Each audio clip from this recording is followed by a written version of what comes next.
Roethlisberger, if you like the Steelers, he's there. No Andy Dalton this year. He was an alternate like for the last couple of years or whatever it was, and he ended up getting some face time or what have you. So there's that. Some people might be wanting to watch it. And I'm going to mention this again, too, because I had a bunch of people like direct message me, tweeting me, asking if I was serious. Yes, there is an effort by the Department of Agriculture, or I should say by people petitioning the Department of Agriculture and signing a petition, and it started out of Mississippi, about trying to get them to allow people who are on food stamps, like the SNAP program, I think is what it's called, to be able to buy pet food while they're on it. I mean, if you're temporarily on it, you lost your job and you need a little help feeding the kids, or maybe you're getting back up on your feet or something, the idea is that you don't have to tell the kids that Fido's got to go to the shelter. They're going to gas the dog or something along those lines because, you lost your job and it took you a minute to get a new one or something about that. Does that make sense? The SPCA talks about it a little bit and how many they have to put to sleep. There are a bunch of organizations that do provide some assistance for food for those that are in need, and it's a matter of turning over some rocks to find it. And generally, my concept is this: your tax dollars and my tax dollars. I don't have a problem giving somebody a temporary hand up or out, as long as it doesn't turn into some cycle of repetition, multiple generational, not handling your business, not getting the education, sticking to it, getting a job, and providing for yourself.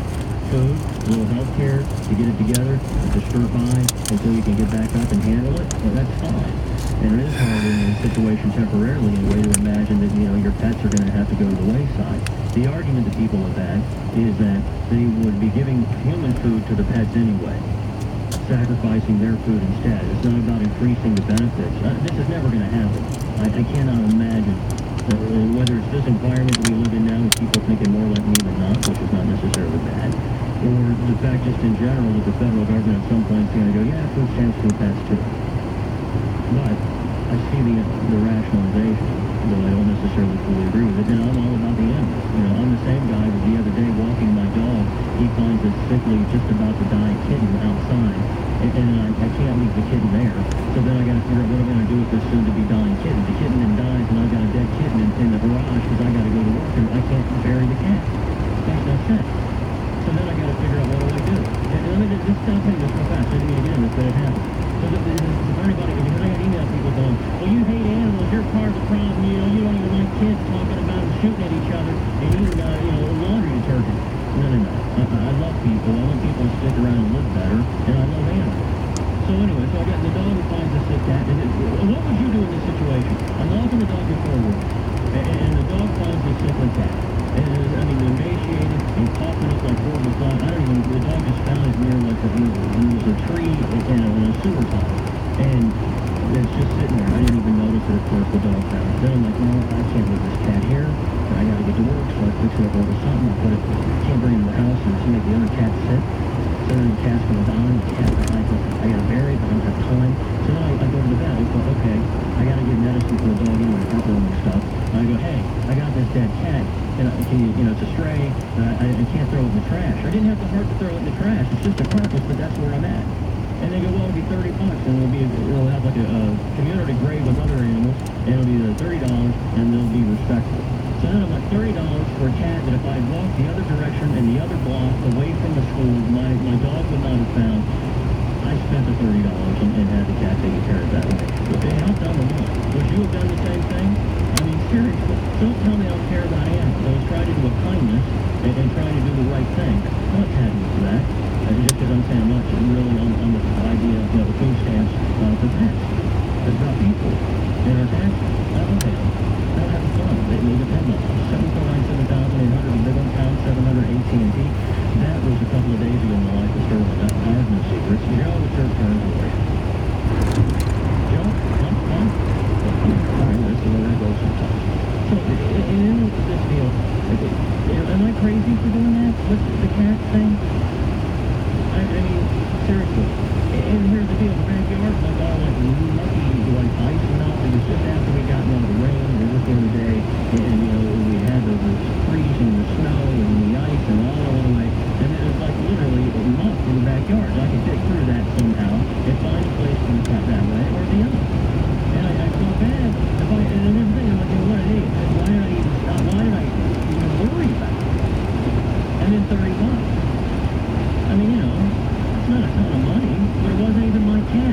somebody else, like the kids, not taking care of their business and taking care of the kids.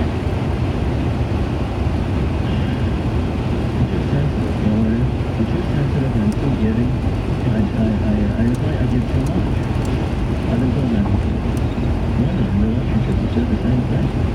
749-7800, the big one, pound 700 AT&T, and get interactive that way if you're not clear. I'll explain why this will be my last show here, at least for a little while. If you're going to come back here in just a minute, your chance to get interactive. There's lots to do. We're not done yet. It's just some of those too. That's what the radio says and how it's going.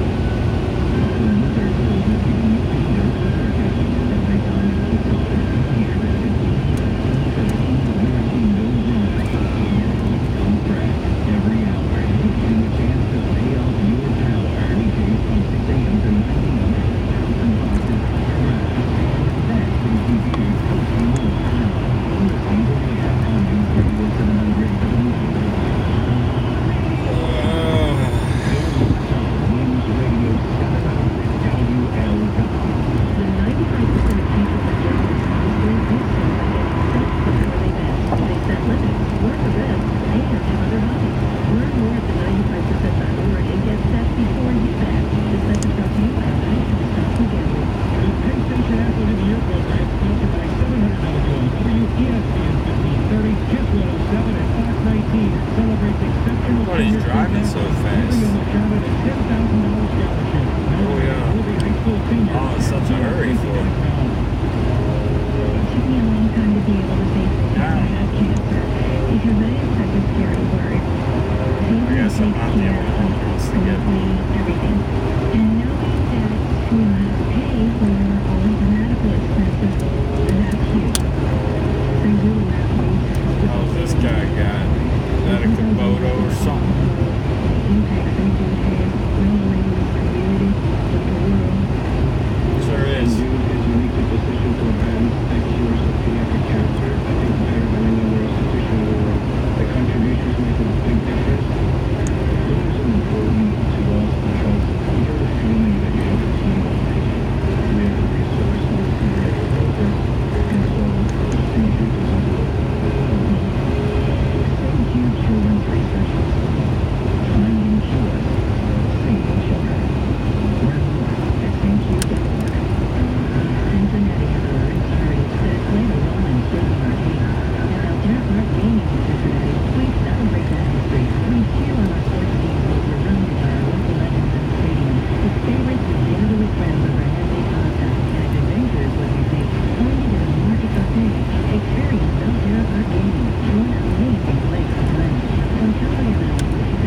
the Pro Bowl tonight, which I don't know. I don't think many people care about it.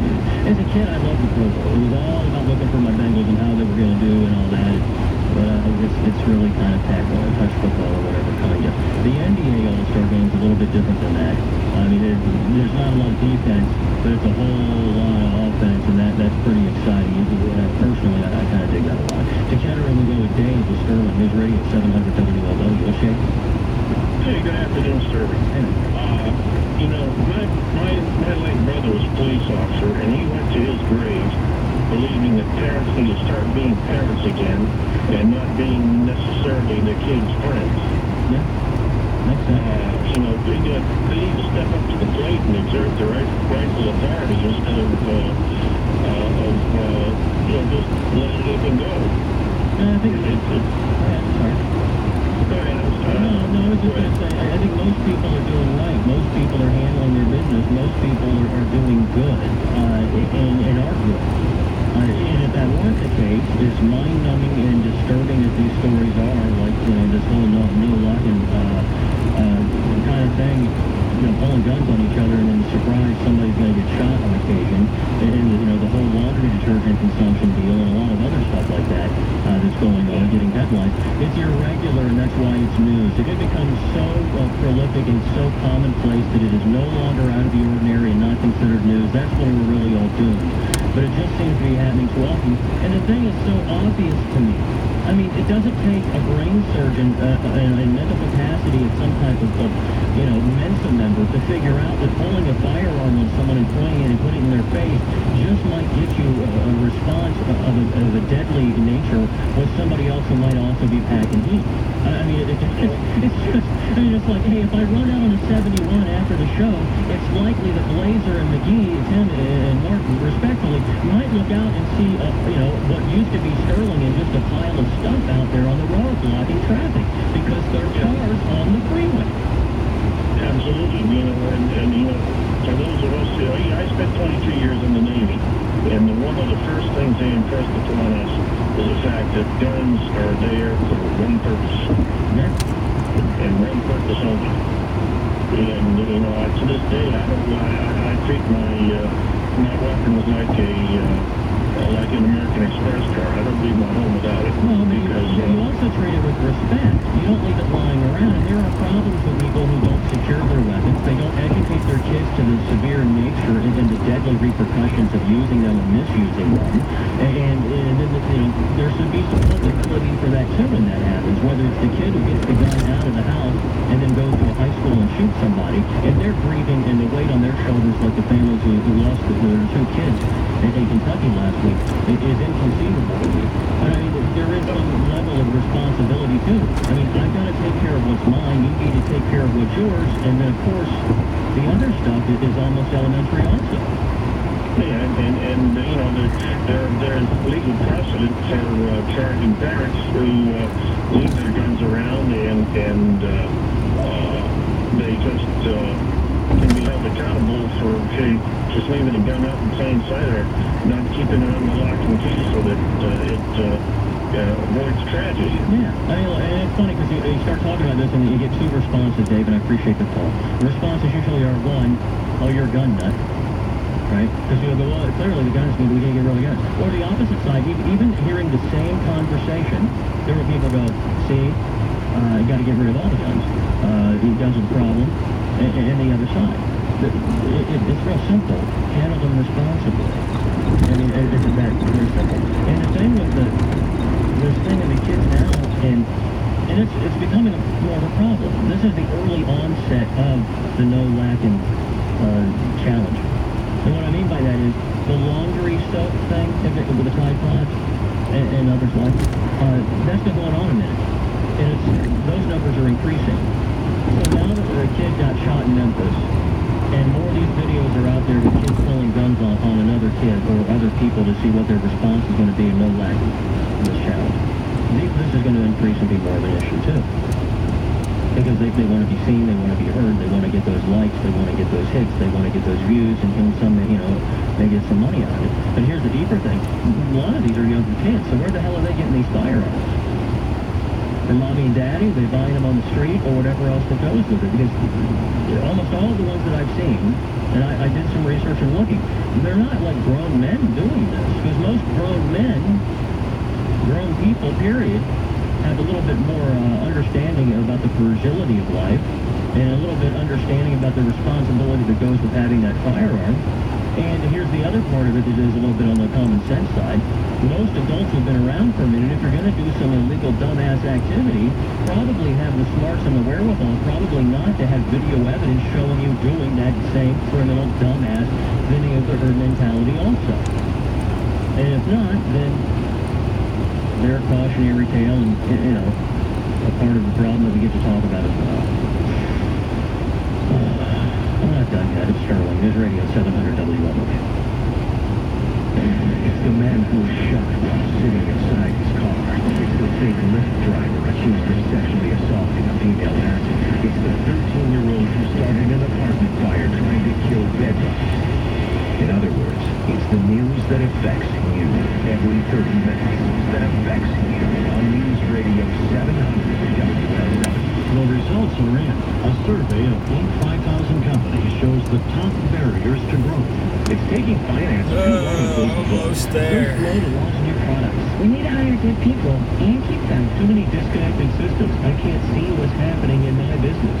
Sounds like they've outgrown their business and financial management systems. QuickBooks and spreadsheets work fine at the start, but now it takes twice the effort to get things done, and you can't get accurate answers. You should know the #1 system for growing companies, NetSuite from Oracle.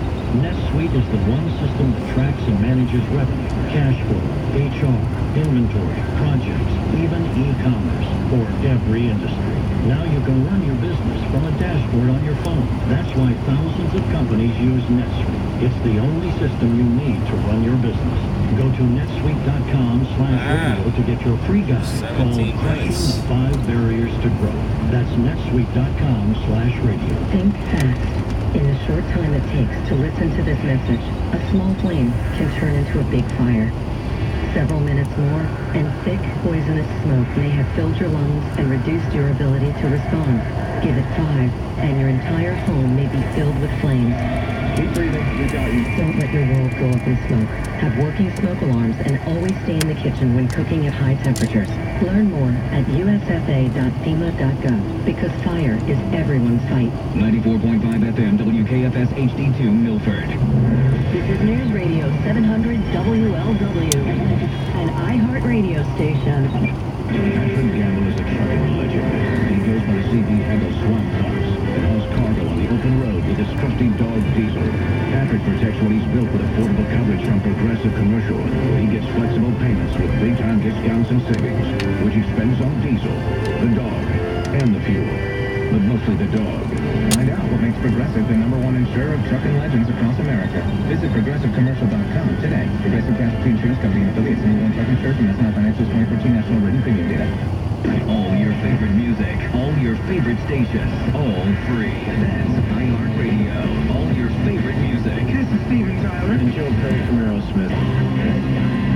James from Metallica here. It's iHeartRadio.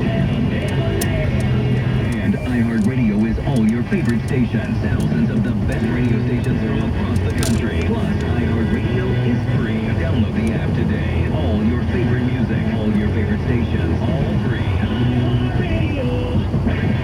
Live from the 700 WLW studios, driven by Micast Trucy Ford in Milford and Alexandria. Visit the largest volume Ford dealer in the tri-state and let them save you time and money. They're #1 for a reason. That's Micast Trucy Ford. So you'll love this. Outside of Seattle, not far away in Washington State, right? There's Oregon. A couple weeks back, there was the Amtrak train that was going way too fast on that curve. High-speed rail, which I'm a fan of, by the way, just not when they crash.